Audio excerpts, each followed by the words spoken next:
Thank you. Hello, everyone. Welcome to YUCI Talks. I'm Angela Crockett, and today our special guest is Hollywood actor, producer, director, screenwriter, and humanitarian, Mr. Cylk Cozart. Cylk, welcome to YUCI Talks. Absolute honor and a privilege to be here, and thank you for having me as a guest. Absolutely. So, first of all, I got to ask you a question. What does Cylk mean? Cylk is pronounced Cylk, like elk, kind of like with elk with a C in front of it.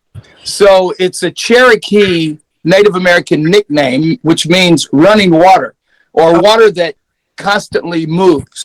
I was born outdoors and next to basically a lake, and I was named by two Cherokee folks that were a part of the lineage of the Eastern Band, the Cherokees here in East Tennessee.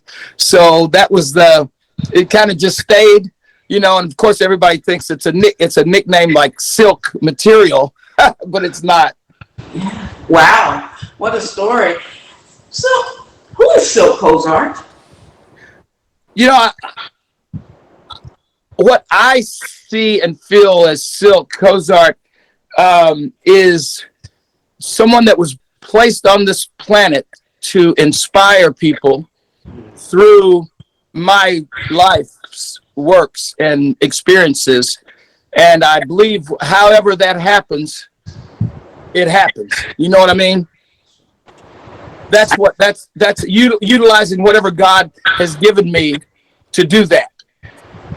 Wow, that's powerful.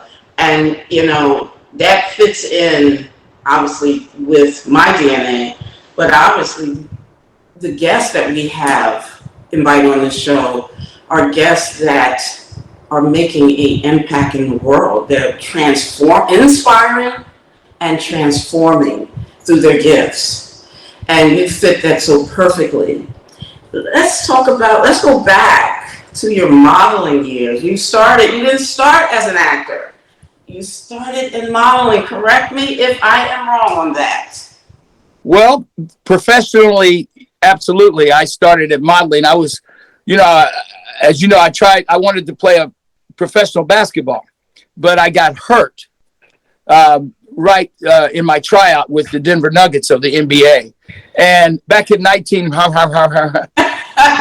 and so, we all, a lot of kids that grow up, whether you're in America or any country, most young boys want to play sports.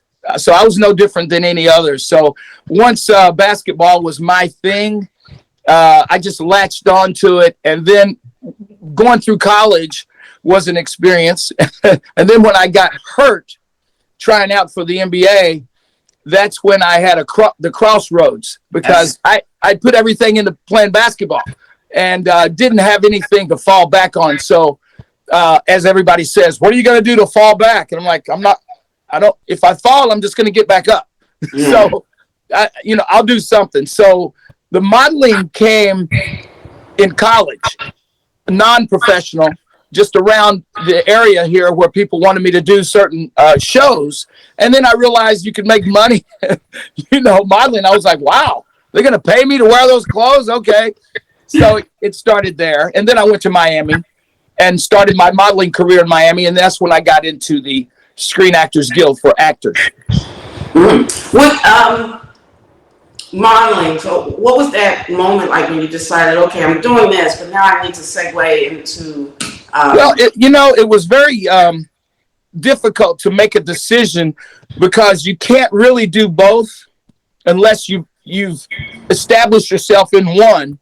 And then once you establish yourself in one, you can do whatever you want, basically. You can, like, if I thought I just wanted to make a living, and then I realized, wait a minute, it's more than just making a living. What do I want to do, as my work? Because work and a job is totally two different things. I don't want a job. I don't mind working, but I don't want a job, So I thought, if I'm modeling and going around the world, being in magazines and things, maybe a movie company or a director or a producer will see me and say, "Hey, I want him in this movie." It didn't quite happen that way, but I was very fortunate to be in GQ, Sports Illustrated, and on a lot of different billboards and around the country. And it just translated into the acting, because I saw modeling is like acting. When you're walking down a runway, you're acting. You're playing a character. You got to sell those clothes or the hat or the shoes or whatever you're modeling. And it really worked out. The segue was pretty comfortable for me, because I went from modeling to doing commercials to doing TV to doing movies, and learning the whole time along the way the differences in all those genres. Wow, very exciting. So, of course, that's going to take us right to a film that I have watched so many times and enjoy even to this day. My first. Go ahead. I meant to tell you. Sorry to interrupt. I meant to tell you, it was very difficult for me as a model, because I didn't fit a particular mold, because being Native American, my mother's Cherokee, and you see all this crazy hair, they didn't know what to do with me. And then I didn't fit. I didn't look African, and I didn't look like anybody. And so I didn't get to work like, most of the models, and I didn't fit a lot of the clothes, because I'm athletic in stature. So the clothes on most models, male models particularly, are really thin. They're just tall, 6'4", 6'3", 150 pounds, and I'm like 6 feet, about 190. So, and I was busting out of the seams of these little bitty pants that they had me wearing, and a lot of times they would say, "Ooh, I like Cylk, but the clothes, they don't fit." So I started doing hair ads and things like that, that kind of made me realize there's different styles and different forms of modeling. So anyway, I wanted to let people know that it wasn't easy, and it's never really easy, but I didn't know I didn't fit in. The white establishment didn't know what to do with me, because you either had to be black or white. And being mixed was like, the black folks didn't really know what to do with me either. So I kind of skipped here and there, but I finally, once I got a commercial, I did a commercial for the Navy, United States Navy, and that's when I got to travel abroad and went to Italy and France, Morocco. So I got to travel in a commercial and got to meet a lot of different other models and other people that looked like me. And I was like, I always wanted to go to India and live there. Isn't that something? So anyway, I just wanted to throw that in there, because it wasn't a cakewalk like some people might think, Well, I'm sure it wasn't a cakewalk. And you know what? I'm glad you interjected there, because that brings me to something that I believe I heard you speak about in a previous interview a few years ago. When you just said you didn't fit in, you didn't look like, black people, you didn't look like a white person, you had a unique look. Well, clearly, obviously, they were able to see that your looks were very attractive, or else you would not have been tapped to be gracing gracing these magazines and modeling. So they saw something special, but not fitting in there. If you don't mind, go back a little bit. So when you were growing up and you didn't fit in, yeah, you know where I'm going. And with your dog, your baby, but you are an animal lover, as well. If you don't mind, take us back. No, I don't mind. As a child, when I was about 6 or 7, I just had an affinity for animals more so, and it just kept growing. So I had a dog named King, and by the time I was 10 and 11, I started school at another school, because they started busing. They put black children into white schools, and they did that in America, as people know, around the 60s and 68 particularly. And then when Dr. Martin Luther King was murdered, shortly after that, I went to a dance, a school dance for 11, 12-year-old kids.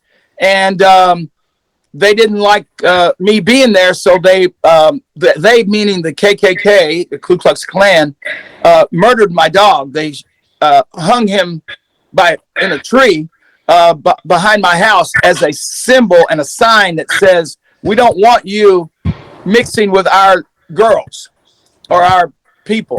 So that's how I was introduced to that area in Tennessee, which is pretty prominent today, by the way. It's just a little more covert instead of overt. And so that's how I started school. And it was, I didn't really fit in really anywhere. I didn't have any help with anybody, white or black. So that was a little tough. So I had to learn, and through sports helped me a lot, develop a camaraderie with other people, because if you can play a sport, it doesn't really matter what color you are. They just care about if you can play or not. Most teams. So that's how it started. But I could have been really angry with that, and I was after a little bit, but it dissipated through the years because I met wonderful people on both sides, on all sides, because everybody's not mean and prejudiced and racist. No matter what the media says, you find out that other people have other ideas, and the sports helped me to get through all that pent up or built up hatred that I had. I didn't have a hatred toward a particular group of people, just the way that I was treated overall. I was just so angry. So if it wasn't for sports, I don't know where I would be right now. And the beautiful people that raised me. That has a lot to do with with everything. So by the time I got to college, I was a little behind academically because when they bused me from one school to the next, I was 2 years younger than the other kids that were in my same grade because they didn't check to see about my age. They just put me in a grade, the fifth grade, when I should have been in the third grade. So by the time I got to high school, I was behind in math, and all kind of stuff. So math in particular. So when I got to college, I had a lot of scholarship offers, but I couldn't go to the big schools because I didn't have the grades. So I went to a junior college to get my grades up. So I always tell people, I said, speak up if you don't understand something, because I didn't do that. I became catatonic because I was embarrassed that I didn't know the things that the kids in my grade already had experienced 2 years before me. So I never got to catch up. So that was a tough one.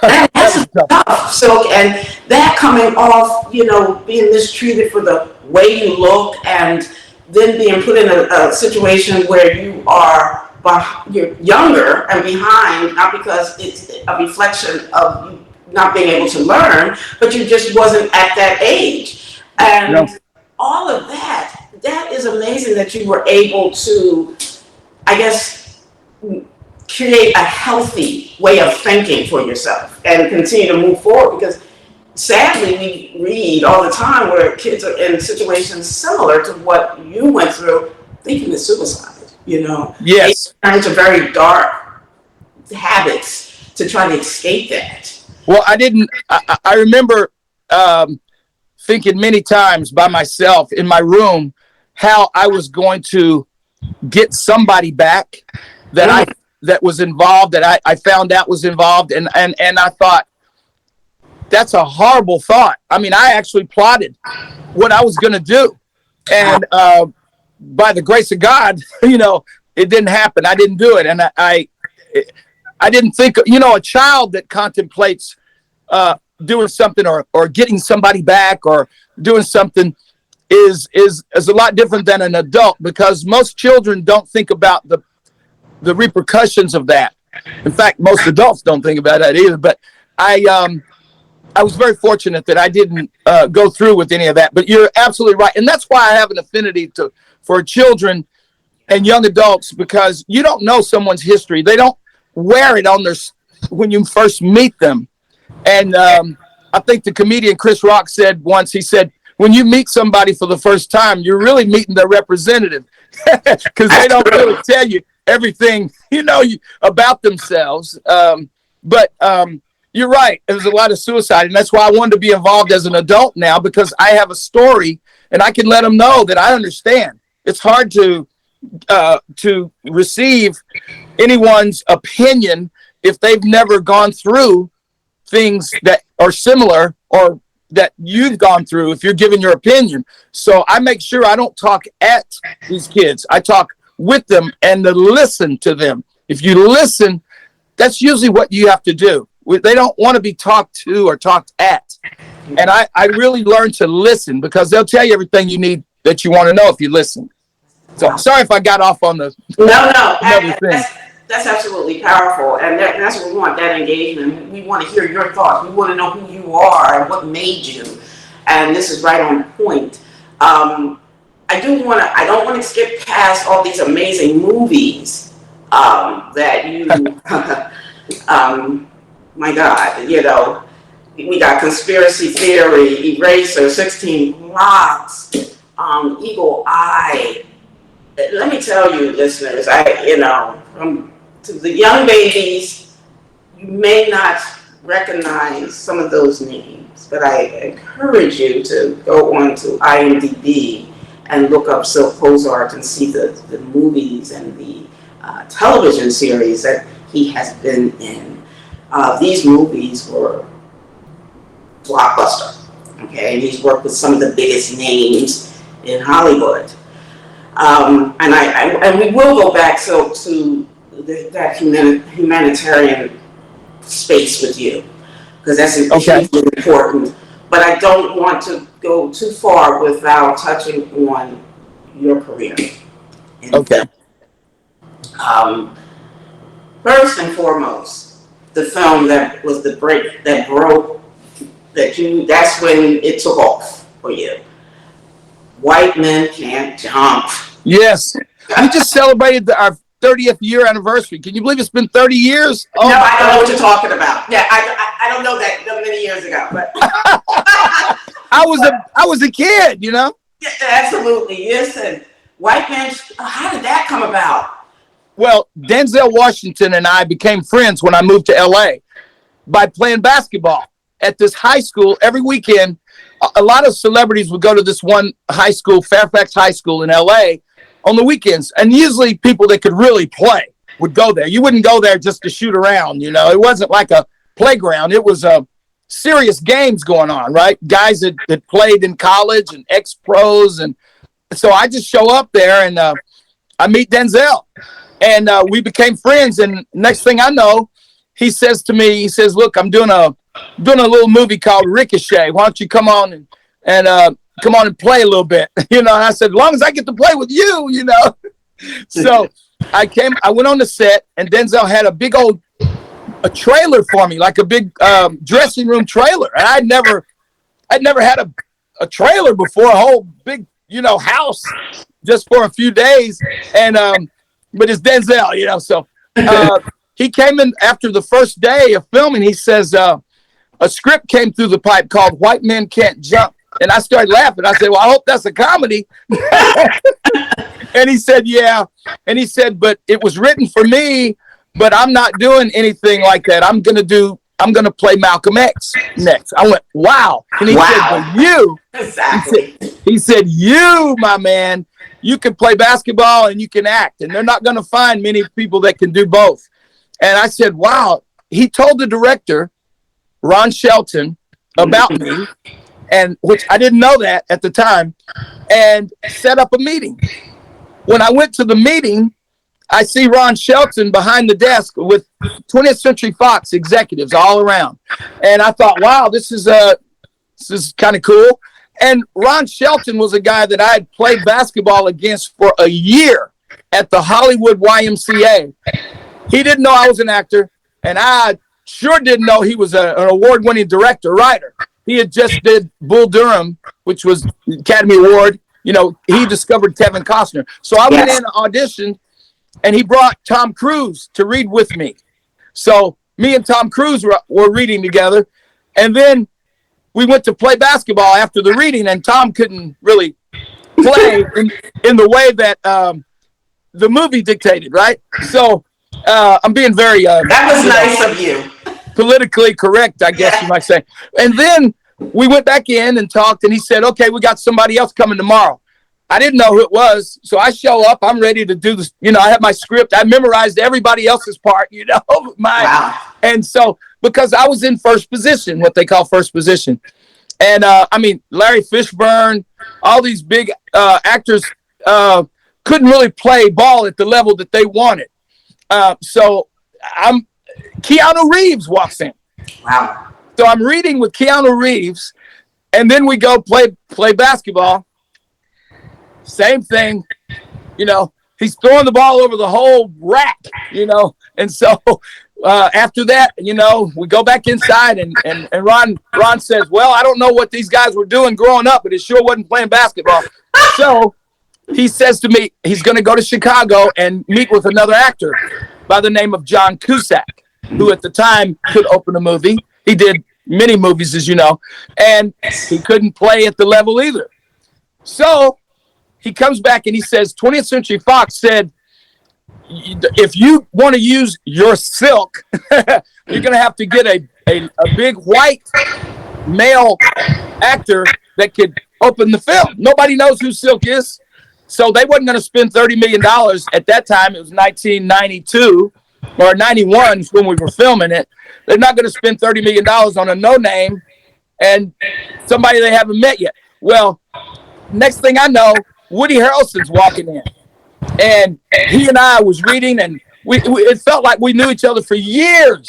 And I'm thinking, it's me and Woody, you know, starting in the movie. It was me and Woody. And about 2 days later, Ron Shelton takes me to dinner, and he says, well, it's not going to work out. And I was like, what's not going to work out? He said, well, Woody doesn't have a film cue. He's just a TV. He's a guy on TV. He's the fifth star on a TV show. He can't carry a movie yet by himself. So we have to get another actor that's statue to use if we're going to use him. And they want to use him. And I said, oh. And I'm thinking, I'm out, right? And he said, I'm going to rewrite the script because you're my guy. This is your film. It should be yours. But there's a guy named Wesley Snipes that just did a movie for 20th Century Fox. For 20th Century Fox that made a lot of money. New Jack City made a lot of money for them. So they want to use him and Woody. And I was like, who's Wesley Snipes? Oh, wow. Because nobody knew him either at that point. But Fox knew who he was. What a great actor he is. What a fantastic actor and great guy. So Ron Shelton said, we're gonna have to go with Wesley in that role, even though he's not really a basketball player. We're gonna have a basketball camp, and we're gonna work with him for 5 weeks.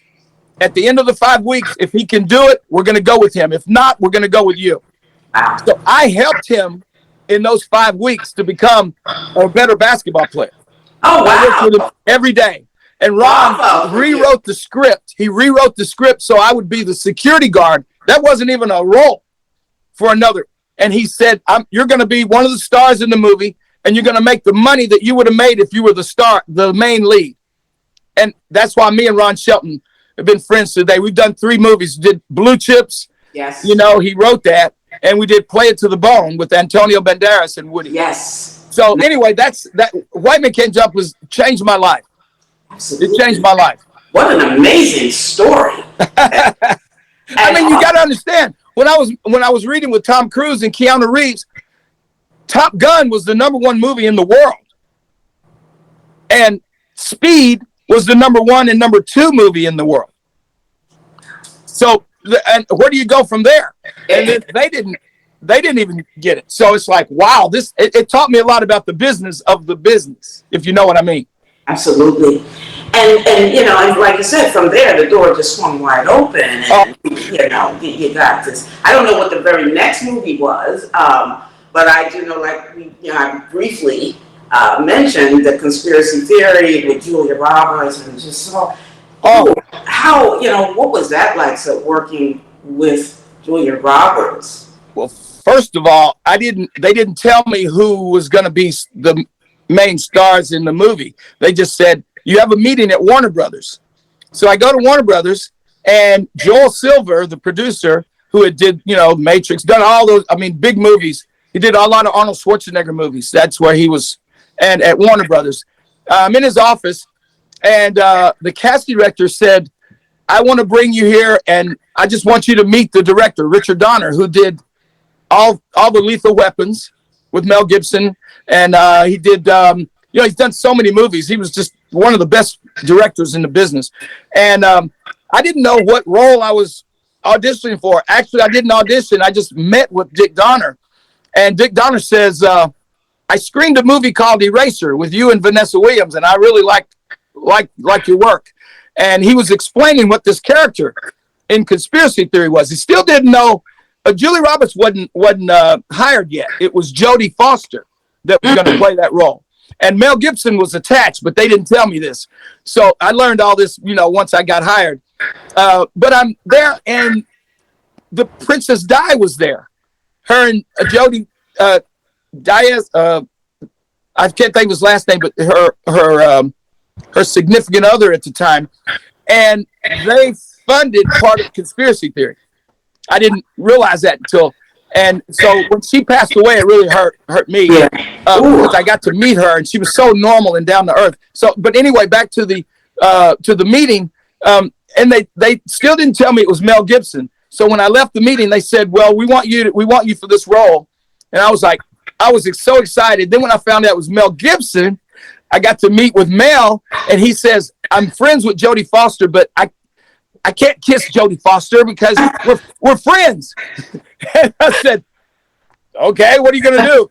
And he says, watch this. So he and Dick Donner went to New York and went to Julia Roberts' apartment for 2 days in a row.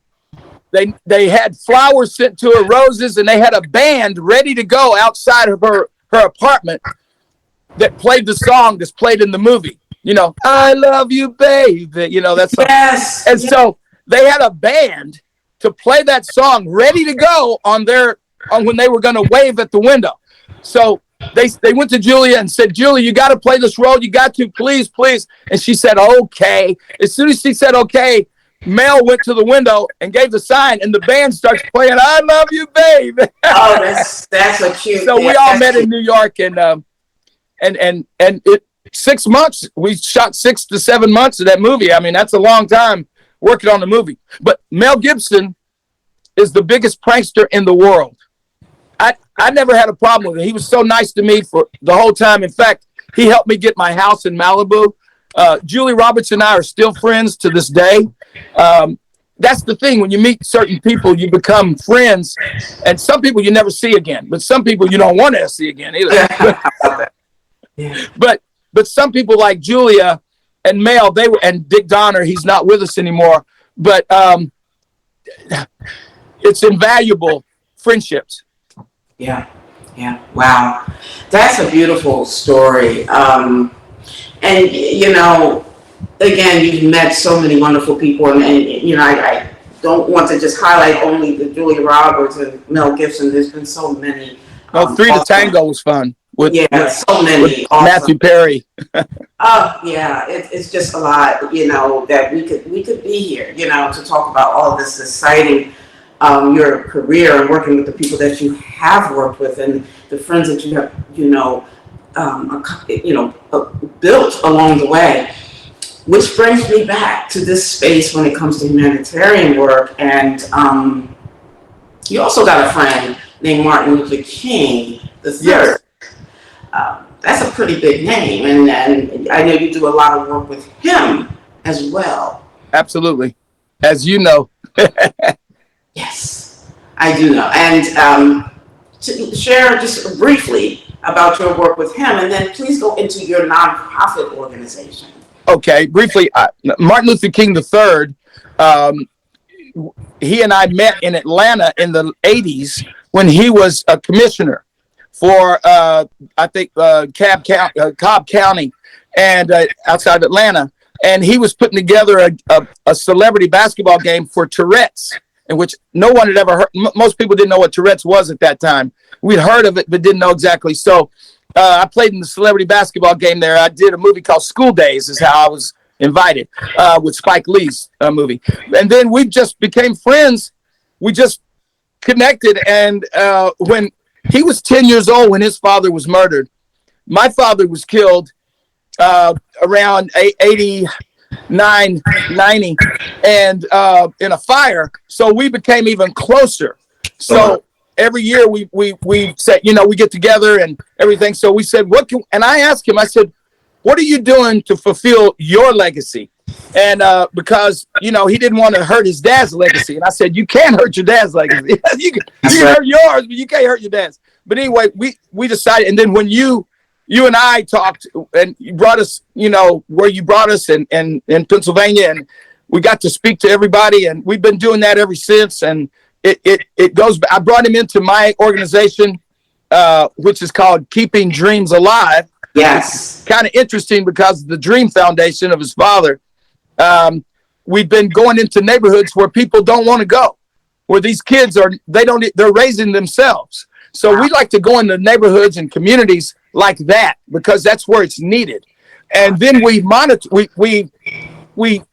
mentor these children from elementary through high school and on to college. We don't just do one-offs and say, hey, here's a celebrity and we'll see you.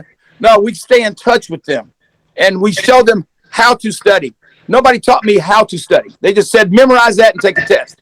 You can't, you know, you can't just do that. So we love going into communities like that. And that's that's one of our things that we like to do. And we're going to do a movie together. I'm going to do a movie.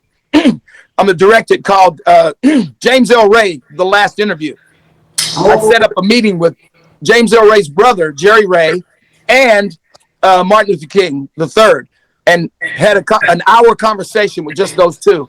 And I'm making a film around it. Wow. Oh, wow. No one's ever heard that side. They've only heard the media and Martin Luther King side. No one's heard James Earl Ray's side. Wow. That is, now you talking about epic. Wow. Congratulations on that. Thank you. Absolutely. And we're hearing it here. That's really, I like that. So that's breaking news for us. Yes. I wanted you to hear it first. Yes. You're the one, you brought us to Pennsylvania. Well, yeah, that was another powerful situation. But again, about the kids. Yes. You know, we've all been on this battlefield to help these babies reach their full potential. You know, that's right. Inspiration, mentorship, whatever we can do. But exactly. The big deal is obviously transformation. You know, and to see who they become. You know, I always felt that I would be involved with Bollywood somehow. I just want to be involved and either direct a movie with their top actors and actresses, mainly the actresses, but but they're so talented. There's so much talent there. Yes. And the world hasn't seen that yet. And I want to bring that out to everybody that hasn't seen it. And I just want to be involved with them. And I think there's a movie or something in there somewhere. One of these days, we're going to work together on something. Okay, well, listen. I'm putting it out there. They're listening. Okay, and so that this is good. So you put it in their ear. So our time is up. But what would you like to leave us with? What would you like to say that you haven't said, or a question I haven't asked? I wish somebody would have told me this early on, but I believe that we should surround ourselves with the most positive people in our lives, regardless of what nationality, race, color, religious background you have, because the people that are negative, you don't have to spend that time with. They will catch up later. Focus on the folks that get you. You don't have to spend your life trying to convince people to get you, to follow you, or in any kind of way. Denzel told me, he says, everybody's not going to like you. He said, so don't worry about it. He said, just focus on the positive. But I always believe, put yourself in the arena in which you want to perform in, whatever that arena is. And that will put you in the light and in the framework in what you are meant to do. Someone told me once, they said, it's okay to do what you want to do in life until it's time to do what you were meant to do. Wow. Wow. So I would leave you with that, if that makes any sense. Oh, it makes a whole heck of a lot of sense. That's very powerful, and it's purposeful and valuable. And that's what life is all about, finding out, why am I here? Yes. And trying to listen to that voice, your own voice, and not someone else's. Is there social media where, our audience can find you and keep up with you and see what you're doing? There's a couple, but Keeping Dreams Alive Foundation is my foundation. It's just Keeping Dreams Alive Foundation. Look up Cylk Cozart, Cozart, and they can follow me from there. And now the movies, we have a movie called Inherit the Land that's going to be coming out around in the next few months. And Ball of Confusion. It's a history of basketball. We go into all that. So with the foundation, I think people can write in, they can leave comments, they can find out what we're doing, where we're going to go next, and things like that. I think that would be the best right now. Okay. And call you. Well, that's fabulous. So we certainly appreciate you. I mean, we could, listen to you all day long.